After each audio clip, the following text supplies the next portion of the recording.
All right, working on the 03 Mustang. Chasing that code some more. So, or chasing the transmission issue some more. Speedometer issue, I should say, sorry. There's a million videos of, slow videos about taking this out, but basically there's the clip on the bottom of the headlight switch, so you can pull the knob off. These are T20s, there's one here, one there, and then there's 4. 1, 2, 3, 4, and then the cluster comes out. I'm gonna take the cluster out, get the part number off of it, so I can order a replacement off of eBay. There's a bunch of people selling for $30, $40. So we'll swap that out, see if it makes a difference. If it doesn't, we'll put the original back in, and then the next thing is going to be the computer. So we're getting close to figuring this out. It's just parts matching, but I don't have the ability to tell whether this is good or bad without swapping it out. So I don't have an oscilloscope to chase the actual signal from the transmission. So this is what I have to do. All right, guys. Well, there's that. Came out pretty easy. There were two, I forgot to say, there was 2 connectors on the back. You can just reach through and disconnect them. They're really easy. There's where the part number is. I just went in and ordered one. I used one from eBay. It was $50 delivered. So it's worth the test. Anyway, and we got this a good price on this, so we'll be able to recoup it when we sell it. So the next thing is, I did buy these a while ago, new headlights, because this guy's all dark and it's got water inside, so it's not something I can polish. And if I buy a replacement, this one's got the darkness to it, so it's it's a replacement anyway, I think. So I'm just replacing both, so we got matching headlights, in hopes that we actually get this fixed for this, coming up little cruisy stuff we got going on. Anyway, we'll get that on the platter, get her done, and then I'm gonna put this dash back in and pull this guy out, pull the blue Mustang in, do a little bit of this and that on it. All right, got the replacement dash, same part number, but it's out of a newer model. Old dash is ready to come out.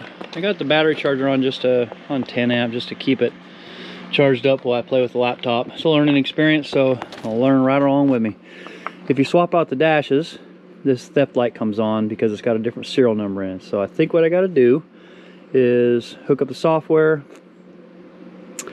download the information for that one, save it, disconnect the battery, swap stuff out, turn it back on, load that information into that one, and it should be good.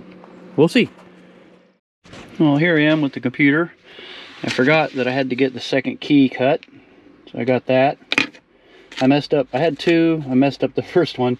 Now they both turn the lock, so now I'll have to program them. It's part of the swapping out the dash. So here we go. All right, well, there's a pile of stuff. This is the original key we started with. That guy works. Second key.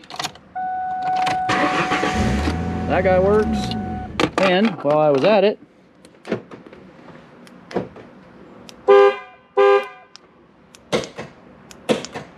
programmed 2 of those. Hey, success for the day. All right, we're gonna give it a try. The running, I gotta clean up a little bit of stuff, disconnect some stuff, and give it a try, see if the forward, backward, if the speed fixed with this dash. I'm not holding out a lot of hope for that, but at least we got keys programmed and remotes programmed, so we'll see. Okay, the dash didn't work, even though the PATS programming went well.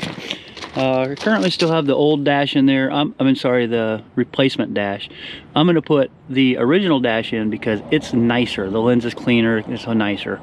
But I'm not going to do that until I swap out this ECU. So the next thing is get my part number off my ECU, which is down there in the floorboard. I think everybody knows that.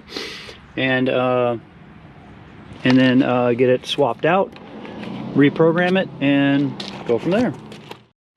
All right, we got that pulled out. Took it off. Didn't need to take it off. I just needed this part number. And I took a picture of my VIN and stuff. So I got a new one ordered, $60-something on the eBays. And we'll try to do the programming with it ourselves. If not, there's a company that does them for $150. They program them, send a replacement module. So got to use one come. We're going to try that, and if not, then we'll go the other route. Anyway, I plugged it back in, and we're going to go park this thing until we get our part. All right, took the battery off, disconnect the battery,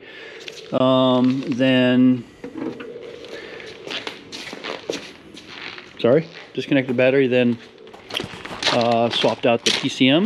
We got the replacement programmed PCM, and now we'll hook up the computer and see what we need to do. I think we just got to reset the module. If not, we might have to program the keys and the dash cluster to match. We'll see. And so even though my PCM was programmed with the VIN number, it did not like it. So I'm getting into security now. It's a 10-minute thing. Then I'm gonna tell it to relearn the parameters so that everybody agrees. Then I'll program the keys once again, and we'll see if that fixes our start issue. And then we'll take it for a drive, see if it fixes the transmission issue. Well, a little bit of disappointment and a little bit of happiness. I was able to swap out the ECU. It cost me 200 bucks. I was able to swap out the dash. It cost me 50 bucks. I did fix the anti-lock brakes. That module was not responding, so I replaced it. I think that was 50 or 60 bucks. But I still have my problem. I took it for a test drive, and sure enough, I mean, I can hit rev limiter in first gear at 125 or whatever it is. It just doesn't fix it. So the only thing I know to do now, it doesn't have a transmission control module. At least everyone on the internet thinks it doesn't. I might put it up on a lift and check that one time, but if I can't find one, then it doesn't matter whether it has one or not. So I'm going to go back to the dealership and say, hey, you guys need to re-diagnose this because your diagnosis was not helpful whatsoever last time. So that's the next one. I mean, I got to learn how to do the programming, the PATS programming, and resetting the modules and swapping out PCMs and stuff like that. That's really cool. So I learned, but what I really want is to be able to drive the car. silliness that it is. Anyway, this is going to close out this video. They can't all be winners. I can't always make everything work and run the first go of it. So, like I said, we'll make an appointment at the Ford dealership, get another diagnosis, talk to them more clearly, I guess, and let them know that, hey, you know, what you suggested before isn't right. I'm worried that it might be back down to the transmission. Even though it shifts and stuff really good until it decides it's going too fast. Yeah, so we'll just go with that. I really want to drive this car this summer, so I'll get it down there and see what they say about it and move on from there. Anyway, thanks guys for watching. I hope you weren't too bored with this one, just me swapping stuff out and learning, but it's a pretty cool process, and it's amazing what you can do with a little bit of money. Like I said, I paid $800 or $600, I can't remember, for this car. So anyway, we'll figure it out, and we'll see you on the next one. Thanks, guys. Well, that's that. Thanks for watching. See you on the next one.